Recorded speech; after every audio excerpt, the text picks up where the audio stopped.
So, like I said, I was going to play through the first two chapters of Yurukill, so that gives you an idea, at least, of what this game is about and what it has to offer. But now I can give at least some, opinions on it, because, like I said, I actually have played through the entire thing. So, and it took about 15 hours on first playthrough with the shmup sections at normal difficulty for it. With that, I mean, the things that really stand out with this game is its story itself and just that melding of styles.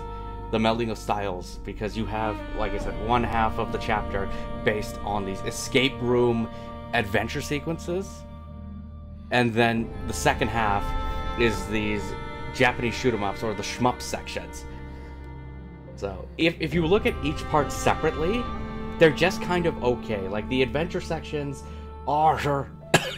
the adventure sections are more kind of simple in their design, and some of the puzzles aren't too complicated. There were a few that did kind of stump me, like one or two, but at least you have the hint system in case you get stuck. And as I said, the hint system breaks it down in terms of, okay, hey, here's a little hint, here's a greater hint, and then, okay, here's just almost pretty much a straight up answer for it. And it did that. I know for one puzzle later on in the game where it said the puzzle, and just like how things are placed, I was just getting some of it confused, or I felt like I wasn't getting the grasp of it. So the hints do work for the most part. I didn't use it on all of them, as I said, on a few, but I feel like the hint system is handy in case you do get stuck. And then for some of those sections, you saw the Yurukill section, where you have these 4 questions for a trial. And the thing is, I never failed any of them when I played it, although I was curious about it, how it worked, where no matter what, when you get the trial 4, it's going to hit 99%. That's just a given at that point. But it's just how you answer it. How you answer it will determine whether you either clear it or you fail it, which I assume it is possible to fail it. And there is probably very specific answers you have to give, and I just pretty much hit those answers almost every time with it. So I'm pretty sure it's possible to fail, because especially during the adventure sequences, you can fail those. No matter what you're doing, like if you do get to a game over screen, the game auto saves quite frequently. I can't say for how it is during the shmup sections, because I never failed the shmup sections on normal difficulty. Like the closest I got to was maybe 3 lives left, so it was cutting it close, but still managed to complete it. And well, that leads actually right into the shmup section. I would say that leads into the shmup sections for it. The shmup sections are actually kind of fun. On normal difficulty, they seem somewhat easy, but you do have a failsafe in the fact that you do get hit with a bullet. Whatever you have for your systems, like for your operation system, as you saw in the bottom left corner of the screen, as long as you're over 20%, the bomb will go off, and that can at least absorb a hit. But then if you get hit outside of that, then obviously you take damage. You did see that a few times during the runs, at least with this. However, that's not the case on Hell difficulty, because on Hell difficulty, it disables that system entirely. So you have to be a little more careful with what's going on. The shmup sections are a bit easy, but that's more of like if you're experienced with shmups. So you could have a bit of an easier time, and I feel like the challenge kind of, took a backseat a bit when you hit like some of the later levels for it. Although if you're new to shmups, I feel like this could be a bit easier for you, like if you go with easy difficulty, or if you're new to the genre, this might be a relatively good starting point to at least see what you think about it and see if you like the idea of it. One thing that was actually jarring during the shmup sections is when you have to do like the mine sections, the 3 times, 2 of them getting rid of the mine barrier and then presenting a piece of evidence, and then the last one being being where you have to go through the mind maze and answer like a couple of questions for it. I do think it's a little bit jarring how it goes from the shmup section to those sections. However, the game doesn't put you in a bad state for it. So it's not as if, say, you're fighting the boss and then you get the boss's health to half, and yeah, it automatically jumps into it. No, it's just you defeat the boss, you defeat that part of the boss, and then it will switch you over into that section. So it's not that bad. If it did it like halfway in health, that would be very jarring, because then you're going from that to this mine section and then back into it, whether there be bullets on the screen and everything. So it does seem a little jarring, but it doesn't break the experience. And if you're doing score attack mode, then you obviously don't have to deal with any of those sections. You're just basically fighting the boss. Fighting the bosses just as you would in a normal shmup. Overall, gameplay-wise, like, it is a bit jarring in terms of styles, but I do feel like when worked together, at least in the case of this game, it's an interesting twist, and it kind of helps make this game stand out. While gameplay is fun, though, it's really the story and the characters that drive this experience for me. I do like the premise of this game, where it's you play as these four prisoners, and they have been sent to prison for crimes that they claim that they didn't commit.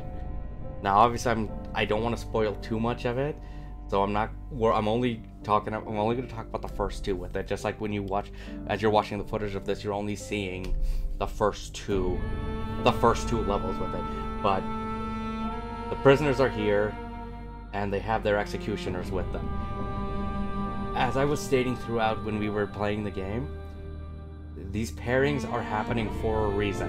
Also, the environments or the attractions that they go to, they are for a reason. They are resembling of their crimes. They are to replicate the crimes that they committed. I do feel like the story is, like I said, the story is the thing that really carries this game, and the story kept me intrigued throughout the entire experience, because it has that hook of you want to see what happens next. Even though parts of the story kind of feel maybe a little bit cliched or maybe contrived, like, again, going back to what we saw in Chapter 2 with the knife, like, you have to look for that detail, but it's just like, okay, it's not them because the killer used their right hand with the knife, whereas both Futa and Raita are left-hand dominant. It seems a little bit of a stretch. It seems like a little bit of a stretch for it. Or there's another case later on that I don't want to spoil, where it might seem a little far-fetched at first. Overall, the story, I think, is very well done. It kept me intrigued. I do wish there was a little more focus on some of the other teams. But the focus of the game, like we saw from the start, when you start Chapter 1, is on the Mass Murderers team, with both Sengoku Shinju and Rina Azami with it. The other teams are good, like, I will admit, again, without spoiling too much, Chapter 3, when we started it, with the crafty killers, that threw me for a fucking loop for a bit with that twist. But the thing is, everything is connected for a reason. Even the Peeping Tom one, even if it's just like by a frickin' hair, and you don't get to play as them in this game, you just see them during intermissions for the most part. But in terms of characters themselves, I think each character is pretty cool in terms of their design and how they're set up. Binko herself is, I think, an interesting host, and especially with her like voice changes as she speaks, really helps to it. And I think the voice acting just in general in this game is just kind of top notch. Helps to make you feel like you're a part of this and get you invested with these characters. Which, one thing going back to story, I forgot to mention this here, is that the scenario writer for this game, which I didn't know this, is by the Kagaguri creator Honomura Kawamoto, which I have heard of this in passing, and I've been told to check it out. If anyone's read or seen the anime for Kakagururi, let me know about it in the comments. I'm curious to know what you think about it. But in terms of like design of characters and like themselves, they're all unique. Even if some of it seems a little bit maybe kind of basic for some of their designs, I do think the characters are awesome. The characters are awesome. They each bring something interesting to the table, and it's cool to see kind of their changes throughout the experience. The other thing that actually got me, I would say, hooked on this game is also the music. The music, at least when it's toned right for sequences. Like in the adventure stuff, it's not going to be too dramatic. It's kind of like mellow and mysterious when you're going through those sections, the shmup sections. Even though the music, like I said, repeats during it, it does get you in the mood, and it does help enhance the vibe.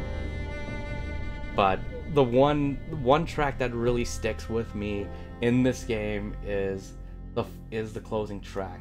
We've heard the instrumentals of it throughout, but just the way the way it's set up and like the vocals for it when you hear the credits roll, I think is a great piece. The closing track is definitely one of my favorite highlights of the music, and in terms of the whole presentation in general for this game. I mean, I'd say overall, I think this game is something interesting and not something you see that often. The melding of styles, like I was saying before, with the escape room sequences and the shmup sequences, they don't sound like they could work well together. And again, if you look at each piece separately, it's just kind of okay.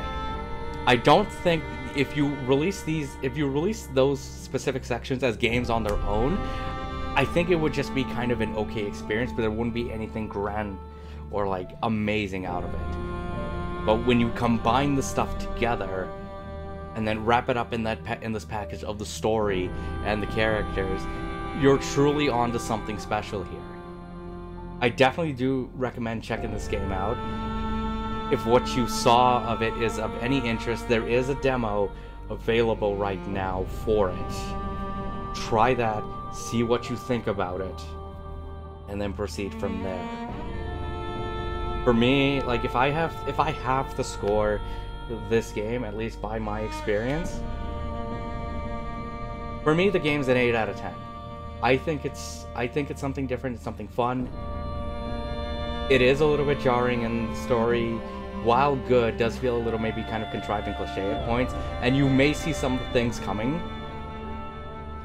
from, like, you know, before they even happen. And some of the adventure stuff, like the escape room sequences, are a little bit easy and for the most part, and same with the shmup sections if you have experience with the genre. But I will say it is a ride worth experiencing, and it is something that truly stands out from some of the other games that are out there. So with that, I have to give a big shout out and thank you to NIS for providing me a copy with this. Everything you have been seeing of this game has been the footage of the PS5 version of it. The game is also will be available for the PlayStation 4, the Nintendo Switch, and the PC. The console versions are coming out July 5th, with the PC version available via Steam July 8th. So with that, hopefully you enjoyed this experience. If you want to leave your feedback, please leave it in the comments below. You can also, you know, reach out to me on Twitter as well. I'd love to hear your guys' feedback, and if you have played this, you know, what are your thoughts on it? What did you think about this game? With that said, I will wrap it up. Thank you, everybody, for coming by. for checking this out. It's been an interesting experience. And, you know, hopefully I can do more of these in the future. With that said, thank you all for watching again. Until next time, please stay safe, and I will see all of you in the next stream.